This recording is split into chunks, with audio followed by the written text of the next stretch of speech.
You know, one of my young boys, they were just telling me about the wickedness of this world. How nowadays they teaching these kids, you know, to go down a certain path of homosexuality and transgenderism. You got books like this in which is teaching kids the wrong way. Felix Ever After, a transgender.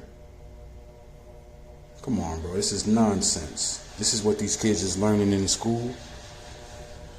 One of my young boys telling me about how they was being taught about homosexuality as well as having a non-binary bathroom. What are we doing? What's going on? What's going on? It's crazy, man. So I just wanted to read the back of the book and just going into what the overall outline is, summary, whatever you want to call it.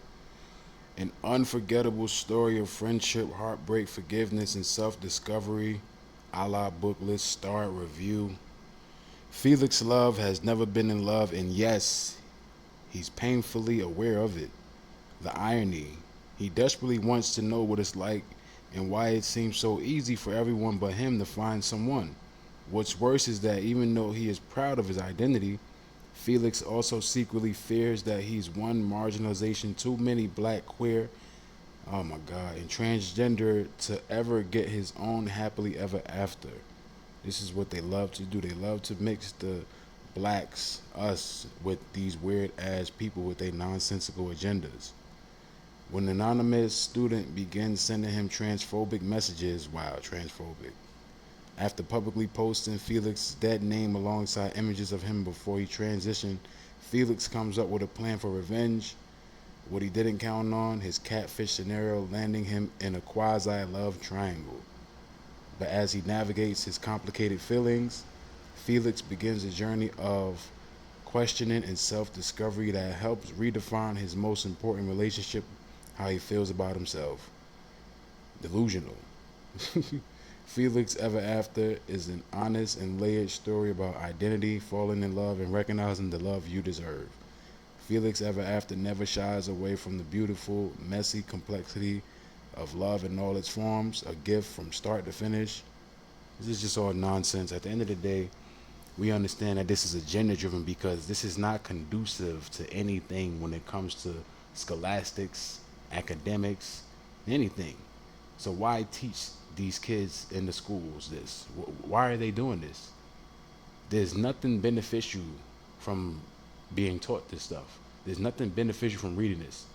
What are you going to learn? Oh, you love yourself? You found yourself? This is delusional. It's nonsense. And we have to understand. Stand on something. Combat this stuff. Stop allowing your children to be fed this nonsense. That's all this shit is fucking nonsense. These kids is going to school and they learn about nonsensical shit like transgenderism and homosexuality. My young boy told me about how he walked out the class because he just didn't feel comfortable being in there with three gay dudes talking about their journey to being gay. What are we talking about? But you know, he's in the wrong on the outset because this is the world we living in, pursuant to Isaiah 5:20. So the teacher, you know, came and told him how, you know, she understood that, you know, he stands with faith and whatnot, and it just wasn't uncomfortable for him. But at the same time, he had to respect, you know, what was going on as far as the gay men teaching kids to be gay. Like this is what we living in. This is what we live in, and this is my point about how things are really ramping up because we wasn't taught these things when we was young. Like sex education, we wasn't taught about none of this stuff. It was taught about regular sex. And even that, it wasn't even that much of it when it comes to like imposing that on us. When we was in high school, we was not taught about transgenderism and homosexuality at all. This is how you know that this agenda, they really working hard at it with the kids. That's what it's about. And this also lends credence to the validity of the scriptures, just letting you know that this is all happening based off of prophecy. It just has to happen. Same reason why Kamala Harris most likely is going to be elected president. These things have to happen to fulfill prophecy.